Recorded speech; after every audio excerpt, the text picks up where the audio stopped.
Iyi ni radio BBC gahuza miryango. Ivuga irondere kuri metero 19, 25, 31 na 41 ku mirongo ya FM mu karere k'ibiyaga binini no kuri internet kuri bbcgahuza.com.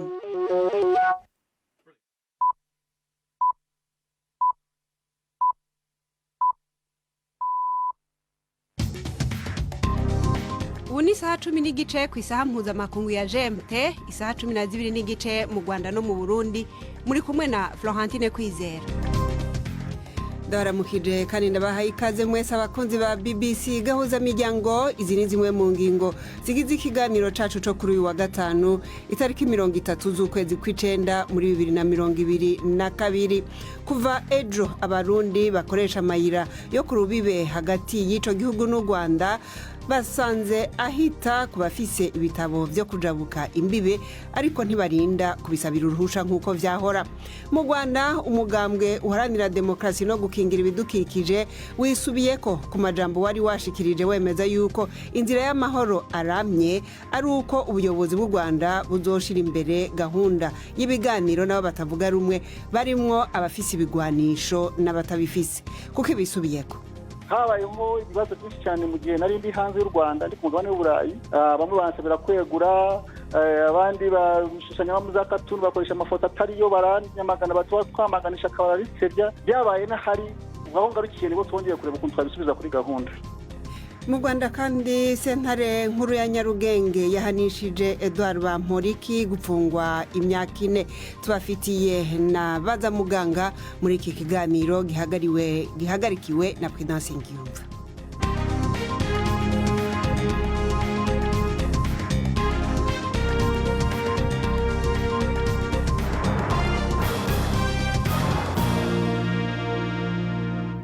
Idonido kuri ivyo vyose ni mukanya mubanze mutega amatwi amakuru yo hirya no hino ku isi avugwa hano kuri BBC mushikirizwa na Mark Nyunguru.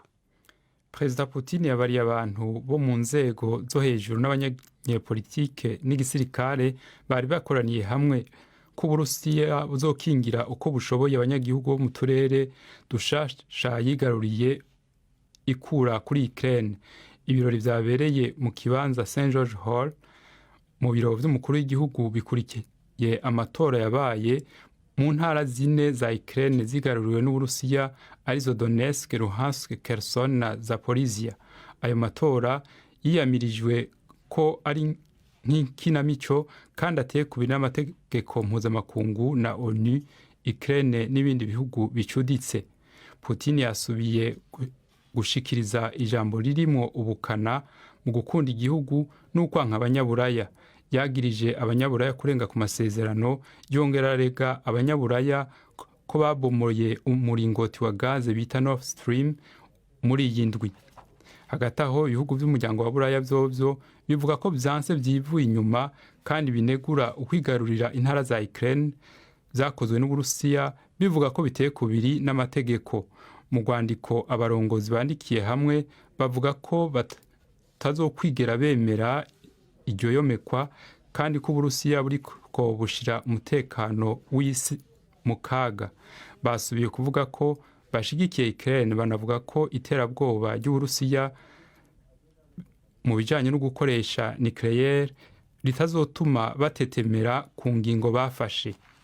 Tukiri muri Ukraine nyene, buramatari w'intara ya Zaporizhia, imwe mu ntara yometswe ku Burusiya, yavuze ko abantu batari munsi ya 23 bapfuye, abandi barenga 28 barakomereka inyuma y'igisasu ca misile caguye ku rukurikirane rw'imodoka zari zitwaye abanyagihugu basanzwe. Ni inkuru ya Higo Baciga mushikizwa na Robert Patrick Misigaro.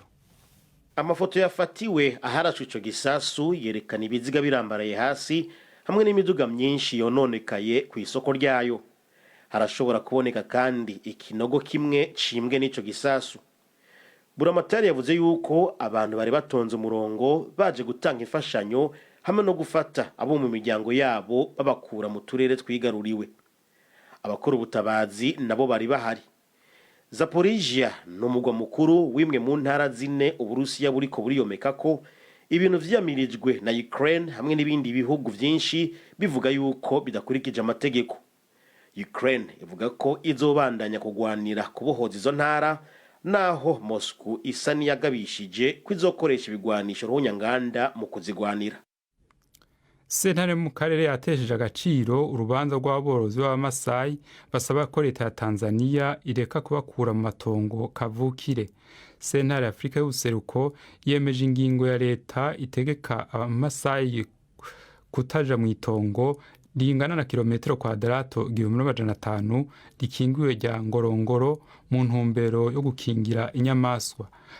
Abacamanza bavuze ko Abamasai batazohabwa indishi kubera atanumwe yakomeretse canke ngo atakaze itongo ryiwe igihe birukanwa.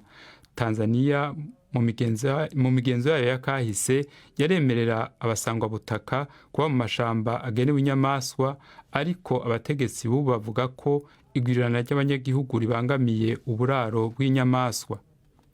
Muri Afghanistan abantu batari munsi ya 19 bishwe, abandi baharugwa mu mirongo barakomereka mu gitero c'ubwicanyi nk'uko bivugwa n'umukuru w'igipolisi c'abataliban i Kabul. Ikibombe caturikiye kw'ishure riri mu gisagara kandi benshi mu bapfuye n'abanyeshure. Ni inkuru ya Yogitarima mushikirizwa na Prime Ndikumagenge. Ico kibombe caturitse kuwa gatanu mu gitondo mu masaha yaho ku kigo c'amashuri ca Kaj, aho abanyeshure bari bakoraniye kugira bakore ikibazo cyo kwimenyereza mu mwiteguro wo gukora ibibazo byo kwinjira muri kaminuza. Uwateye bivugwa yuko yarashe abacungera ishure hanze y'ikigo aca yinjira mu ishure aturitse ikibombe. Ababibonye babwiye BBC yuko benshi mu bapfuye ari abanyeshure b'abakobwa. Ico kigo kiri muri quartier igwiriyemwo abantu bo mu bwoko bw'abanyamuke bw'abahazara. Gushika ubu nta mugwi urigamba ico gitero. Mu kiringo c'umwaka uheze harabaye ibitero bitari bike mu misigiti y'abahazara, byinshi bikaba vyigambwe na ISKP, ishami rya Islamic State muri ako karere. Umurongozi wa gisirikare atwara Burkina Faso, Colonel Paul Henri Damiba, yavuze ko ibiganiro bigamije kugarukana umutuzo n'abo yise abava mu nzego zimwe z'igisirikare biriko biraba. Ijambo ryiwe ryakurikiye amakuru y'uko iyo nkora ku nzego z'igihugu kwabereye ku mugwa mukuru wa Gadugu. Ico gisagara cazindukiye ku masasu n'amabombe, kandi hari abasirikare bari bazungurutse ikibanza c'umukuru w'igihugu hamwe no ku nyubako zikomeye. Amabarabara makuru yugawe kandi amasasu yumvikanye no mu bindi bice vy'igisagara. Abantu barenga miliyoni 2 barataye izabo, abarenga 1000 nabo baricwa n'intagondwa z'idini rya Islam, kandi igisirikare ciyemeje guheza ayo makimbirane. Florentine. Urakoze Mark, niyo nkuru kuri ayo makuru ya BBC.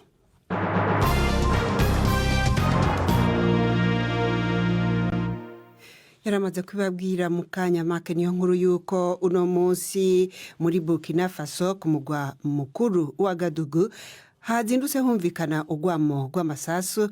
Umwe rero mu bari muri leta atashimye ko izina ryiwe rimenyekana, yabwiye BBC yuko hari abasirikare bariko bashaka kwiyonkora ku bandi, kandi yuko abategetsi bariko baragerageza kuganira n'abasirikare babigizemo uruhara.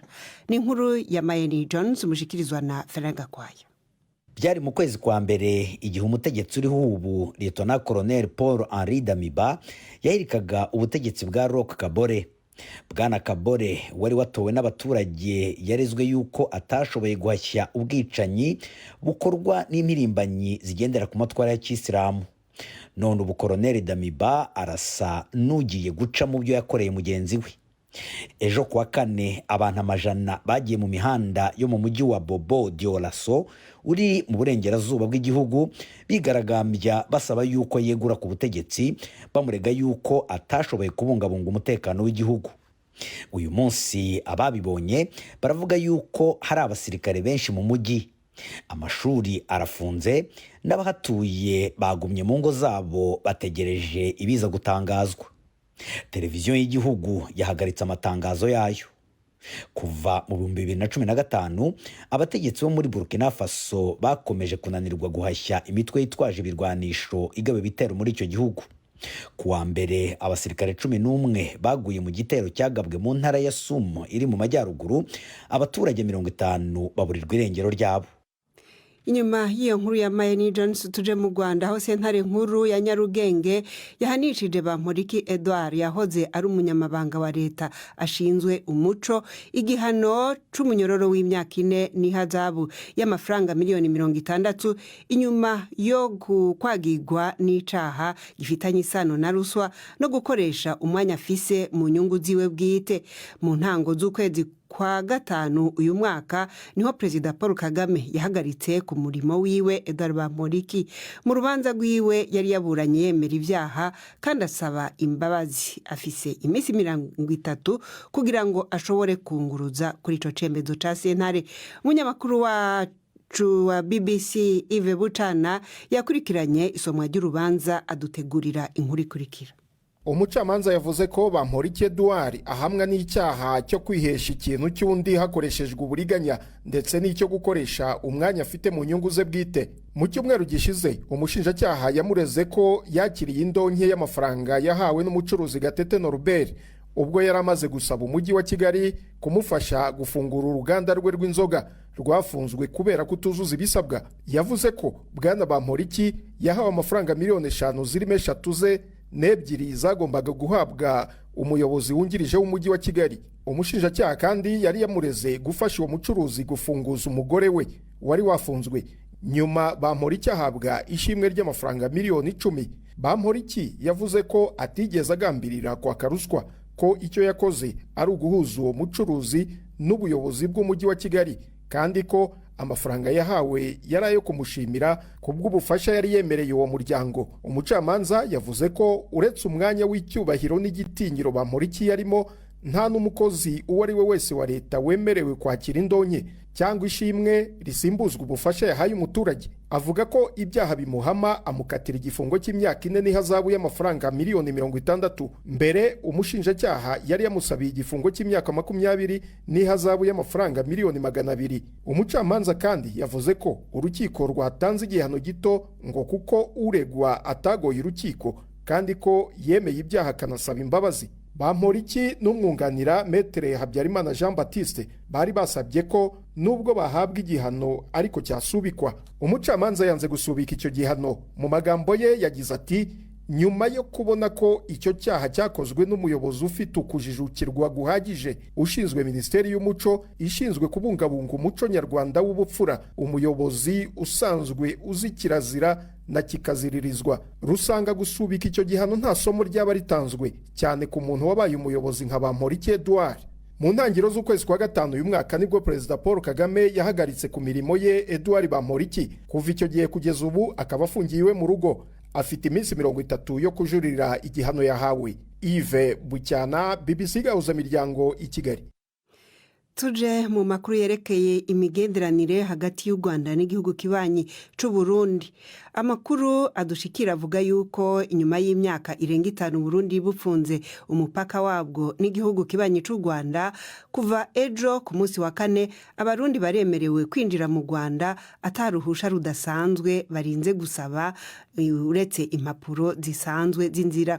Burundi bwafunze uwo mupaka kubera ko bwarega u Rwanda ko rwari rufise uruhare mu myerekano yarimwo akaguma yadutse mu mwaka wa 2015 inyuma yaho nyakwigendera Petero Nkurunziza yiyemereje kongera guharanira ikibanza c'umukuru w'igihugu. Mugenzi wacu Prime Ndikumagenge ari Nairobi yakurikiranye iyo nkuru nubwo itari bwatangazwe ku mugaragaro. Twavuganye rero mu kanya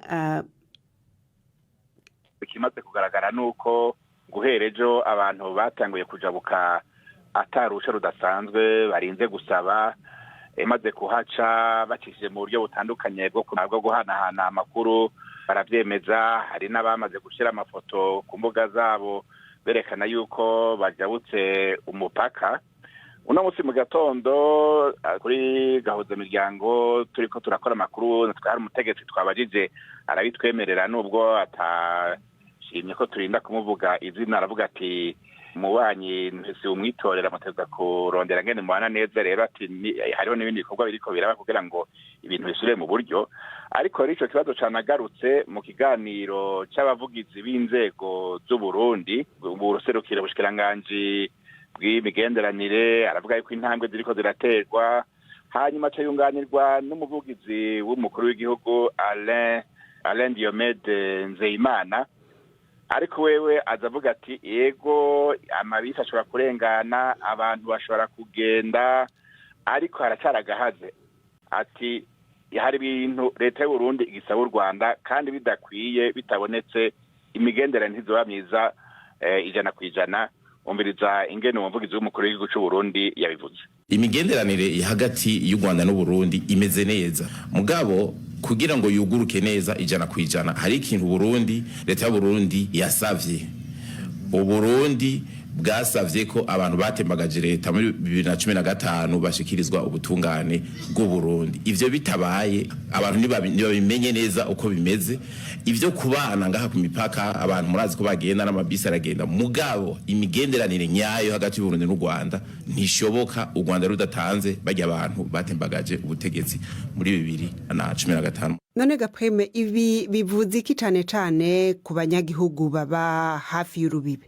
Abanyagihugu baba ku mupaka Burundi buhana n'u Rwanda na cane abo mu kiyaya Cimbo bari basanzwe bafise isoko rikomeye ry'ibintu barima intore n'ivyamwa bitandukanye bashorera mu Rwanda mbere baragiye baravuga yuko kabaye agahombo kanini hari gihe intore zera ari nyinshi ntibaronke isoko nkuko harabarironka gusa igisigaye kumenyekana nuko nubwo abantu bemerewe kuja barajabuka atambusha barinze gusaba n'ibidanazwa navyo nyene birekuwe nkuko nyene kuko hari gihe leta y'u Burundi yari yafashe ingingo yuko hari ibidanazwa bimwe batarekuwe gushorwa hanze na cane nk'aha mu Rwanda nyene.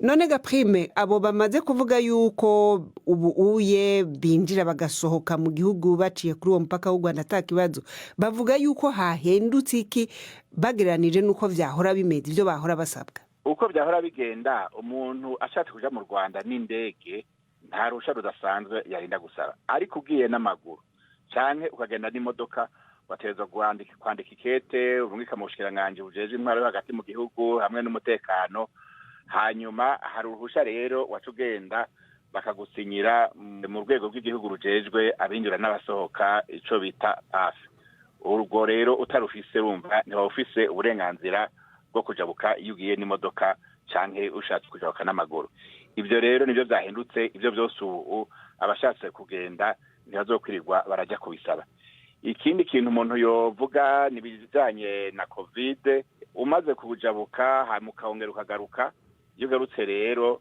uri umurundi urasabwa gutanga 15,000 by'amarundi byo kwipimisha covid umunyamahanga nawe agatanga $15.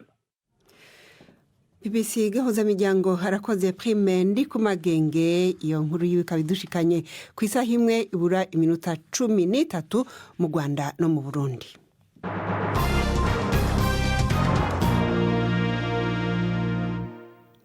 Gahuza miryango ibajane mu Rwanda kandi aho umugambwe uharanira gukingira ibidukikije Democratic Green Party mu Rwanda wasohoye itangazo rivuguruza ivyo wari watangaje mu kwezi guheze usaba yuko leta y'u Rwanda yogira imishikirano n'abatavuga rumwe nayo bari hanze y'igihugu. Itangazo rya Green Party ryavuze ivyo kuko yavuze ko ibyo byavuze ico gihe bitumvikanye canke vyakiriwe nabi ku buryo harabo ngo vyababaje iryo shaka rero rikaba ryabisabiye imbabazi kugira ngo tumenye impamvu iryo shaka ryasavye imbabazi navuganye n'umuyobozi waryo Dr Frank Habineza yatanguye ansobanurira ko abanyarwanda rivuga ari abatahemukiye igihugu. Amakuru afatika yuko nko mu gihugu cya Uganda hariyo 4 miliyoni z'abanyarwanda twakuva muri Zambia, Malawi, Afrique du Sud, muri Europe n'ahandi muri Afrika no muri Amerika ndetse n'abarenze 10 miliyoni bavuga ko ashobora kuba bangana n'abari mu Rwanda cyangwa n'abari mu Rwanda ko abantu bose ntabwo ari abajenosideri bose ntabwo ari abateroriste twavuga ati kandi aba bantu leta y'u Rwanda yafunguye amarembo bavuga mutaye mu gihugu cyane baranga Nations Unies ikuraho stati y'ubuhungiro baravuga ati mutayi wanyu baranga bo babaje bakavuga ati hari icyo tufa n'u Rwanda ari kitameze neza baravuga ati kubera iyo mpamvu aba bantu bose nta kindi shasha bafite irifo ko tumenya impamvu tubaganiriza tumenye impamvu abashobora gutaha batahe noneho abandi batashaka gutaha basigayeyo kuko ko babihisemo gusigarayo ariko igihe cyose bashakira kuza mu Rwanda baje nta nkomyi cyangwa nta kindi batinya. Honorable Habineza, mwebwe muri politike murabizi abantu iyo barondera urubuga rwo kuganiriramwo n'ubutegetsi bwabo harabiyunga mu migwi bakabivuga bakiyitira amazina. Mwebwe nk'abantu mubona badafise aho bavugira mugira muti leta yari ikwiye kwegerana nabo bakaganira ni bande? Ubwo icyo twabasaba nuko muri abo bantu tumaze gusobanura bose abantu batiyumva muri izo kategori twavuze hejuru bashobora kwishira muri za association noneho abantu bakazajya babashaka bakaba babaganiriza kuko igitekerezo cyacu twatanze kiracyari valide kiracyafite agaciro kubera ko abo twavuze batarimo ni bariye akabo bandi bose umuntu batiyumva mu bafite imita yitwaje intwaro atiba mu bagenosideri atiba mu bantu bakatwe n'inkiko cyangwa se bashakishwa ubu bwose kandi turabizi ko bahari kuko ntabwo bavuga ngo abanyarwanda bose miliyoni zingahe bose ko ari abajenoside cyangwa se ko ari abaterariste cyangwa se ko ari abitwa barahari izo miliyoni zose mwavuze harabumva yuko biyumva muri iyo leta baserukiwe batabiganiro bakeneye harabo muzi bakeneye ibiganiro nico nababaza. Turabizi ko benshi bashaka gutaha ariko bavuze ko bafite ikintu kibabuza gutaha iyo nicyo dushaka ko twafundura tukagikuraho. Abo ni bande? Twasabye yuko bakwishira mu mashyirahamwe yandi atari muri ayo afite ibyo bibazo twavuze. Ni bande? Narindi sobanuye Madame Florentine. Mwebwe murabaza ariko ntimubatubwiye. N'abanyarwanda bose batiyumva muri icyo giciro twavuze bamaze kumva ubutumwa bwacu bakwishira ahantu muri association zindi itari muri izo zindi zivugwaho ibibazo kuko leta y'u Rwanda ndetse n'umunsi w'ejo twari mu nama n'ibitekerezo ya politike umuyobozi mukuru wa FPR Inkotanyi secretary general wayo yaravuze ati amarembo arakinguye ku bashaka kuganira n'u Rwanda yabivuze. Kuko ivyatwaye igihe nk'iki kugira ngo mushobore kwisubirako kuko mwisubiye ko kuvyo mwari mwavuze ubwa mbere? Madame Fontaine habayemo twavuze itariki 5 z'ukwa munani twari twatangiye ikiruhuko cy'inteko murabizi ko ndi umudepite mu nteko y'amategeko ubwo mutaki 7 z'ukwa munani byabaye ngombwa ko nza ku mugabane w'Iburayi mara y'ukwezi kose habayeho ibibazo byinshi cyane mu gihe nari ndi hanze y'u Rwanda ndi ku mugabane w'Iburayi bamwe bansabira kwegura abandi bashushanya mu za cartoon bakoresha amafoto atariyo baranyamagana batwamaganisha akabarisebya byabaye n'ahari aho ngarukiye nibo twongeye kureba ukuntu twabisubiza kuri gahunda. Ni igitsure rero cabaremereye cababanenga ivyo mwavuze. No kuvanga abantu batunenze aho twabonye mu byukuri ko hari natwe aho tutashoboye gukosora twatanze ingingo ariko ntitwayisobanura neza ntitwagaragaza abo bantu bari bo n'abatari bo abantu nicyo bibajije cyane tubona yuko iryo kosa twarikoze tukaba twarikosoye kandi tukaba twarisabye n'imbabazi abanyarwanda bose twakomerekeje twabasabye imbabazi ko batubabarira ariko ingingo yacu nyamukuru yo ko leta yaganira n'abantu iracyariyo ariko atari babandi atari abo bose maze gusobanura. Dr. Frank Habineza naho duha ijambo Yvette Kabatesi muri Bagaza Muganga.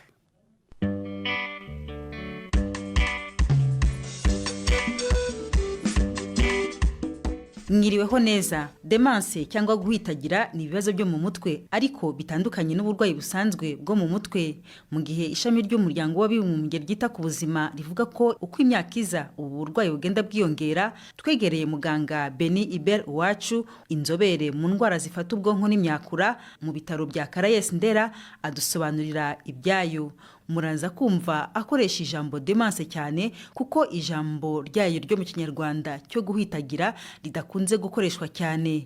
Demence ni indwara ifata ubwonko aho ubwonko butangira kugenda busaza bikagira ibimenyetso bijya kumera nk'uburwayi bwo mu mutwe dusanzwe tuzi ariko bitandukanye ko yari indwara iza ku muntu ukuze ihera ku myaka nibura 45 kuzamura bitandukanye n'uburwayi bwo mu mutwe busanzwe.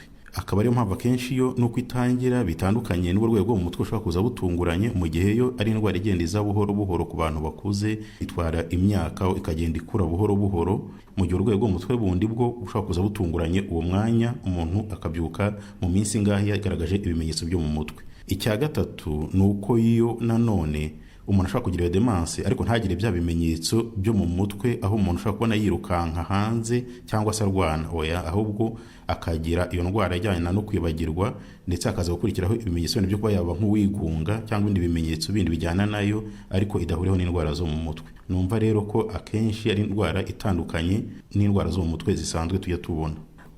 Iyo ndwara imaze gukara ibimenyetso bibihe uko igenda ikura nk'uko mwavuze kwikura? Ubusanzwe ku bantu benshi cyane bageze 90% cyangwa banarenze bitangira ari kwibagirwa. Umuntu atangiye yibagirwa utuntu tworoshye dusanzwe two mu buzima busanzwe. Uko umuntu agenda akura akagenda agira icyo twita desorientation cyangwa kutamenya aho ari, aho umuntu ashobora kuba yava iwe akarenga urugo rwagakomeza atazamenye iwe, cyangwa se ugasanga umuntu yicaye iwe arabaza ati turataha ryari kandi ari iwe, aho nta umuntu atakimenya iwe cyangwa se ahantu asanzwe amenyereye. Uko ikura hagenda hazaho n'indi bimenyetso harimo nko kutamenya kwikora utuntu dutandukanye, umuntu akatangirwa kunanirwa kugenda, akananirwa kwiyambika imyenda ari ibintu bisanzwe byoroshye, cyangwa se umuntu akaba yatangira kunanirwa kuvuga, ugasanga ajya kuvuga ijambo ntiribasha kuza, cyangwa se ajya kuvuga interuro akagenda asubiramo interuro imwe atari uko ikintu atakiza ahubwo ari uko kuvuga bitakimukundira. Nanone uko indwara ikomeza gukura hari ibindi bimenyetso bishobora kugenda byiyongeraho, harimo ibijyanye n'imyitwarire cyangwa se comportement, aho umuntu atangira kuba yagira amahane rimwe na rimwe, akaba yagira n'ibibazo byo kugira kuba yanarwana, cyangwa se umuntu noneho akaba yagira ubuntu butangaje, akaba yagaba n'ibyo byose cyane cyane bijyana ku mitungo cyangwa mu mafaranga ntacyo yitayeho kandi ubusanzwe atari ko yarameze. Uko indwara igenda ikura rero nanone hari aho umuntu agera gutangira kugira ibimenyetso bihuriraho n'indwara zo mu mutwe, aho umuntu ashobora kugira ikibazo cyo gutangira kujya yigunga cyane, akagira ibimenyetso bijya kumera nk'ibya depression, cyangwa se yazakomeza gukura umuntu akaba yazagera n'ubwo aho umuntu ashobora kwitumaho kandi ubundi ari asanzwe amenyereye ko igihe akeneye kwifasha ajya ku musarani uko bisanzwe. Byose ni ibimenyetso bigenda biza buhoro buhoro bikurikira kwa kwibagirwa uko indwara igenda ikora mu myaka myinshi cyane ishobora kugenda imara ikura. Ese iyo umuntu bivuze ngo yagize demanse cyangwa se guhitagira, mu by'ukuri mu mutwe biba byagenze gute? Navuga ko ubwonko bwe butagikora uko bikwiriye, ubwonko butaha umubiri komande gukora ibingibi, ahubwo we akikorera akenshi ibyo yiboneye cyangwa se ibyo yishakiye atabanje kubitekerezaho. Uwo muntu rero ubwonko bwe bwamaze gusaza cyane, ntabwo ubwonko bwe bufite bwa bushobozi bwo kurezona cyangwa gutekereza ngo avuga ngo iki ni cyiza nkikore, iki si cyiza sinkikore. Oya, ahubwo uko ibitekerezo bije umubiri tubishyira mu bikorwa uwo mwanya atabanje kurezona uko bikwiriye. Ikintu kitera ubu burwayi bwo guhitagira cyaba kizwi muga? Mu bushakashatsi hari amaproteine agaragara ayitera, ubwo ndashaka kuvuga ku buryo buri scientifique ko hari amaproteine abiri yagaragaye atera iyo ndwara, cyane cyane ndashaka kuvuga demanse ziri twita primaire n'iziri secondaire. Iziri primaire cyangwa se twita degenerative nizituruka ku gusaza k'ubwonko, aho ngaho iya mbere na mbere niyo twita Alzheimer, ari nayo izwi cyane, ari nayo ifite umubare munini cyane w'abantu bafite demanse, ariko hakazamo n'izindi demanse primaire zikurikira, ariko nanone hakaba ubundi bwoko bwa kabiri bwa demanse twita secondaire, tuyatubona no mu bihugu byacu cyane cyane mu bihugu bitera imbere.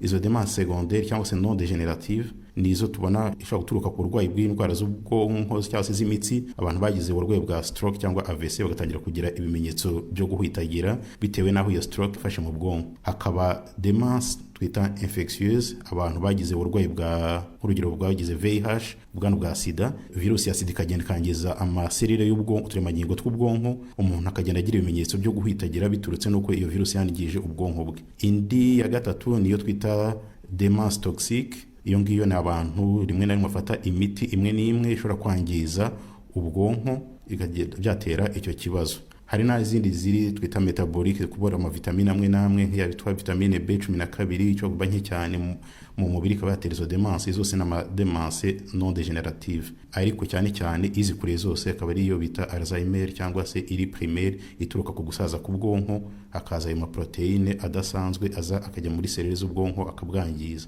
Muganga Beni Hubert Uwacu wadusobanuriraga ku burwayi bwa demanse cyangwa guhitagira. Iki kikaba cyari igice cya mbere kuri ubu burwayi, naho ubutaha muramukeho. Arakoze Yvette Kabatesi na muganga baganira. Naha rero dusoreje ikiganiro cacu co kuri uno mugoroba tubararikira imvo n'imvano y'ejo kuwa gatandatu, aho ikiganiro cacu kizoba cibanda kwizamuka rikabije y'ibiciro by'ibifungurwa mu Rwanda. Kino kiganiro cari gihagarikiwe na Prudence Ngiyumva, jewe mumva na Florentine Kwizera. Tubashimire mwese abo twabanye kuva mu ntango z'indwi. Twibutsa yuko ibiganiro byacu bikomeza ku rubuga rwacu rwa internet kuri bbc.gahuza.com. Murazi kandi ko ku munsi w'Imana tubasubiriramwo ibice bibiri by'urunana mwumvise muri iyi ndwi. Nuko rero muze mugira iminsi myiza y'akaruhuko.